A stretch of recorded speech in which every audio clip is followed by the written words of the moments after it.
when he does make the weight, and it's reflecting on the two of you like you're not doing something right. But the truth is, you have to make weight. I mean, to compete, right?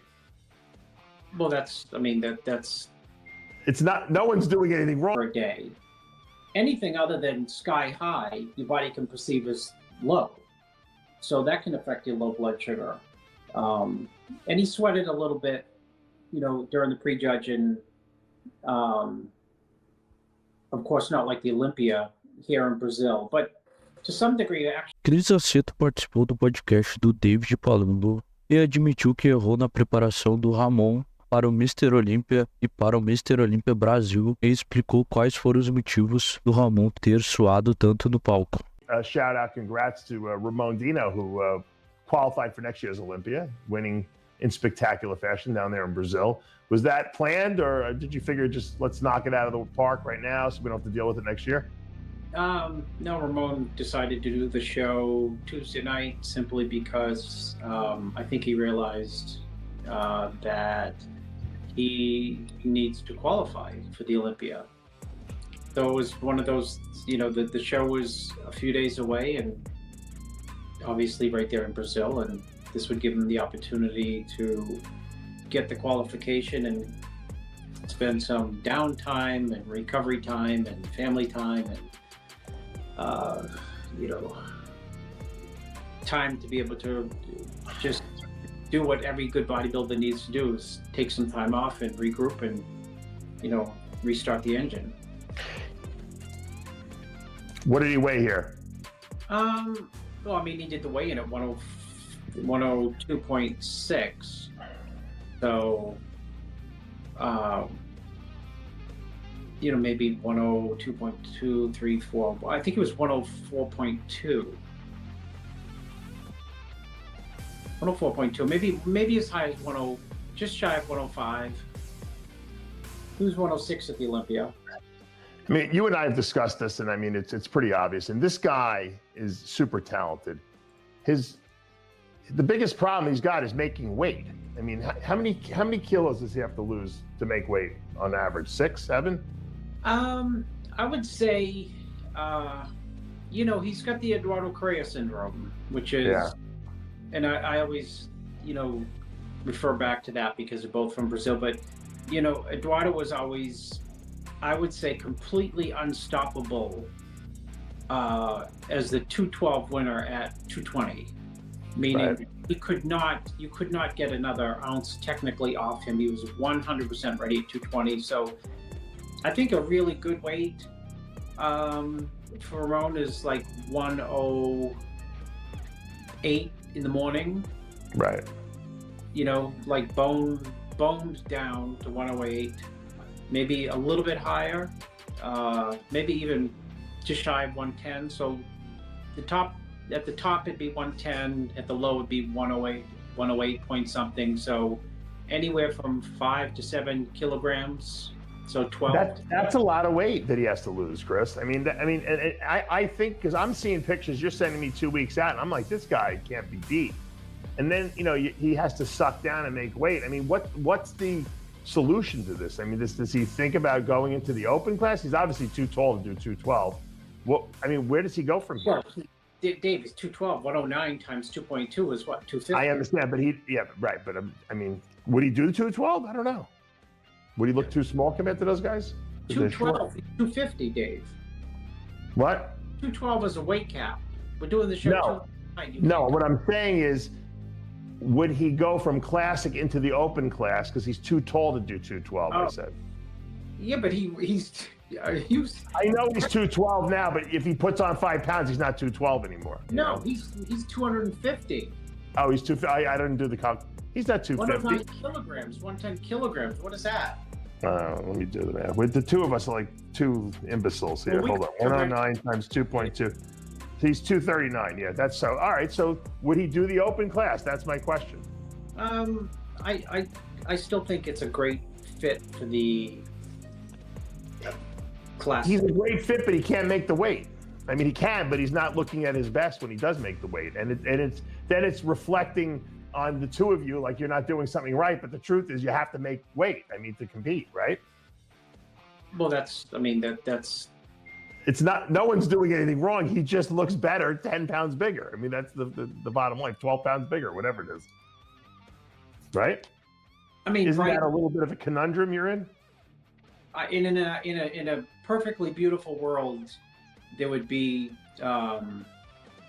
no, for some people there would be no weight cap. But I understand completely the weight cap because, we talked last week. If you eliminate the weight cap, I think the division down the tubes gets out of control. It's out of control. It's hard for judges to, to put the constraints and the brakes on what classic would look like. You end up getting bodybuilding again. They have to pull the plug and reboot it and say we made a mistake. That doesn't. We made a mistake. No, I'm not saying that they should remove the weight cap. I mean, it would be nice for Ramon. It works for everyone else. But I'm saying because Ramon is in this state of I'm really between two classes. What do you do? The guy's young. He's got a tremendous following in Brazil. Do you think he could do well in the Open if you let him grow?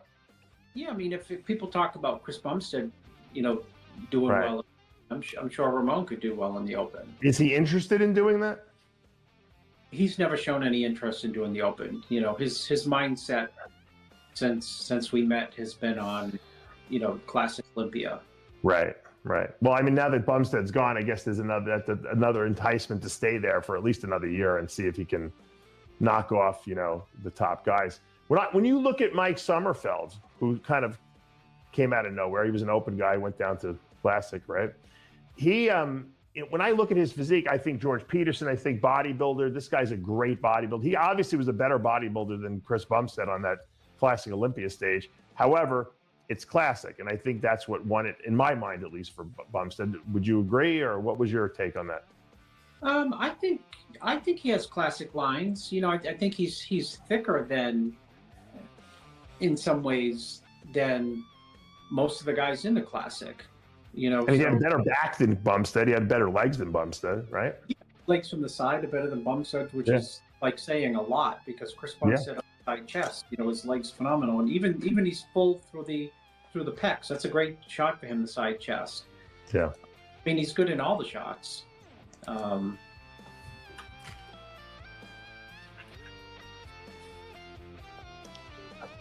you amazed that he can make weight? No, because I don't know. I'm not amazed that he can make weight, Dave, because different people, oddly enough, this can make weight easier than others. I mean, look at Chris; he's underweight, right?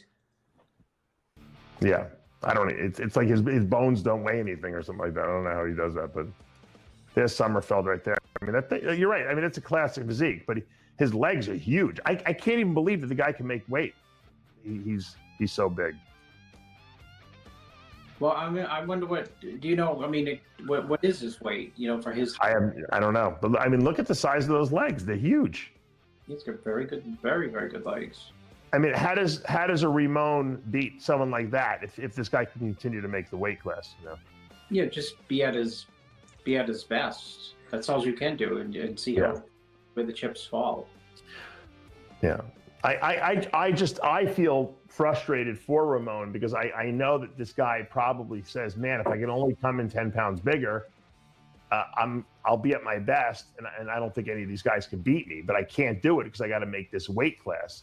So it's like, I mean, I think that Derek Lunsford experienced a little bit of that, right? When he was in 212, he would look 3 weeks out from the show like, as a 212 competitor 4 weeks out. And I mean, he had a lot of struggles before he finally got the 212 title. And even when he won the 212 title, he was great. That year was really good. But he didn't have the balance. His legs were smaller. Right. That's where he was giving up the weight. Losing some of his size. It's something to consider moving forward, I guess. I wanted to go back one thing to what Xavier Wills, our good friend here, said about Ramon. We noticed it in both the Olympia and this show he did in Brazil. He's been having a sweating problem on stage. Now, he obviously is dry as a bone when he goes out there. I've seen sweating occur before, in guys that sometimes who get low blood sugar. You get that cold sweat going. Michael DeBull posted a post on Instagram. I'll see if I can pull it up. And while you're commenting on that, and he said that he sees Ramon eating donuts backstage before he goes on, which is probably to help him, get a little bit of a pump going. But sometimes when you eat simple sugars like that, you can, if you're out on stage a long time, which is what happens with these classic guys, your blood sugar can drop too, because it goes up and then you get an insulin spike and it drops and then you get that cold blood, because he's not sweating in the beginning of prejudging. It seems like it's happening towards the end of prejudging. Any credibility to that theory? Well, that's your theory. And no, it's Michael DeBull's theory, but I tend to agree with it. Michael DeBull, who I coached when he turned pro, on very little anabolics, by the way, Michael, and I'm sure he's still on very little. Michael has, as a comment that Michael's a great guy and has good intentions, and there's probably some truth to that. But the fact of the matter is, Dave, you were the one last week off camera who said, maybe his blood sugar level drops. Right. And my comment was to Dave off the air was that, I carved him up so much between the weigh-in at the Olympia and the prejudging. There's something called, things are relative. So if you're on a very high carb intake for a day, anything other than sky high, your body can perceive as low. So that can affect your low blood sugar. And he sweated a little bit, during the prejudging. Of course, not like the Olympia here in Brazil, but to some degree, actually, if you look back at many shows, he has sweated like that. So, Michael, the advice is well taken. I mean, there could be something there. Dave, you're the originator of that. I know you don't want to take credit for it. Well, I didn't know he ate donuts backstage, so that's why I'm even more apt to believe that he is getting some sort of an insulin spike and a blood sugar drop, possibly. Because there's no reason for him to sweat on stage. He's dry, you know what I mean? You only sweat when you get that cold sweat from low blood sugar. Well, it could be that, or it could be that. I think what you should do is have him do a Boston cream donut so that you get the fats in the cream, and that'll slow the absorption of the sugar down. So maybe he'll get a more sustained blood sugar. He didn't, just to touch on that one more, like he didn't. He pretty much carved up really clean for the Brazil show. In the pictures you saw, and he, midway through prejudging, he did sweat. But again, is he eating the sugar backstage? Maybe, I think it's just the sugar backstage. Não esqueça de deixar o seu like e se inscrever no canal para não perder nenhum de nossos novos vídeos. E também sinta-se à vontade para deixar seu comentário aqui embaixo.